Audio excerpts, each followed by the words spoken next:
Hi guys, welcome to my channel. My name is Chidinma of Noeline Beauty Empire. In case you're new here, you are highly welcome.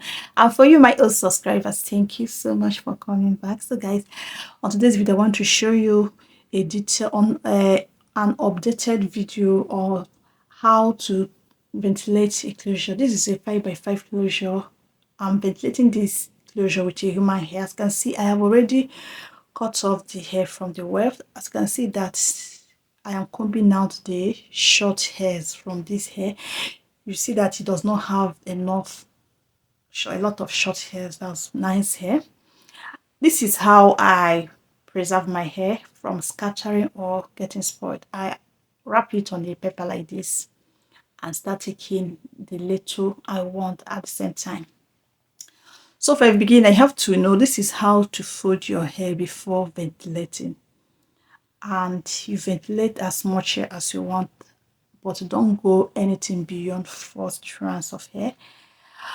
Now, as a beginner, you might find it difficult to hold the hair in place like this. So you have to, sometimes I apply water on the hair like this to make it slip or tame the hair to be in place while I ventilate. This for a beginner. If it's difficult for you to hold and control the hair, use water to spray on a little bit of water to spray on the hair, and it will slip or it will be relaxed and be at a place while you ventilate.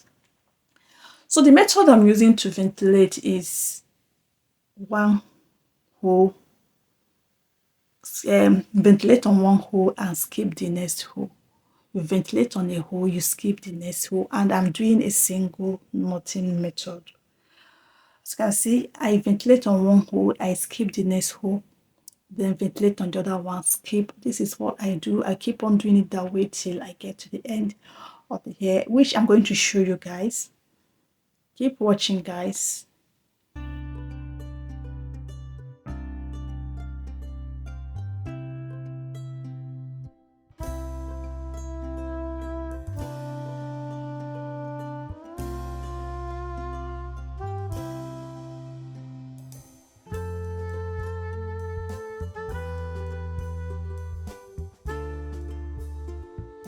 For me, I like to, start from a portion. I take a part of the lace and start ventilating on it. Just do it the way. If you can ventilate on all the lace at the same time, no problem. But I like to do it section by section.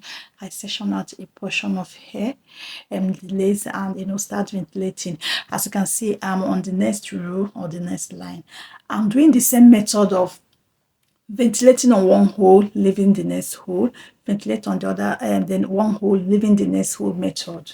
Yeah, and it is, as like I said, it is single knotting. This is a single knotting.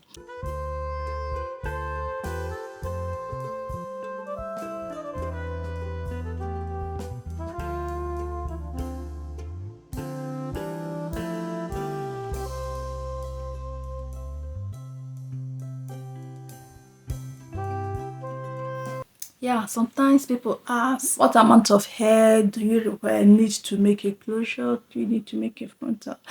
That question. Okay, let me tell you something. Like the beginning of this video, I showed you when I was combing out the short, very short hair, that the short hairs are useless, that you cannot fold or ventilate. So I count them as useless hair. I comb them out. Most wefts come with a lot of short hairs. That is where a lot of people misunderstand themselves. The ventilator or the owner of the hair and the ventilator misunderstand themselves, whereby your hair weft has a lot of those short hairs that you cannot ventilate. It reduces the quantity of the hair. Maybe it will make the hair the ventilating to require more hairs from the more wefts, but whereby the weft does not contain or have too much short hair like the one I showed. This one, it doesn't require too much hair to make a closure. I didn't use up to half water of the weft because all the hairs there are very long, which means the hair is very good. So let me put it out there. The amount of hair you need to make a closure is determined by the amount of long hair your hair has. But if it's a double drawn or super double drawn hair, you don't have a problem because all the hairs on double drawn or super double drawn are equal. That means you do not have short hairs that you waste. While some hair we have a lot of short hair that when you comb them out, they're not even up to 4 inches, right? Yeah, not even up to 4 or 3 inch, 2 inches. Once you cut them out, everything is gone. You'll be left with just a little amount of long hair to ventilate with. I hope I'm making sense.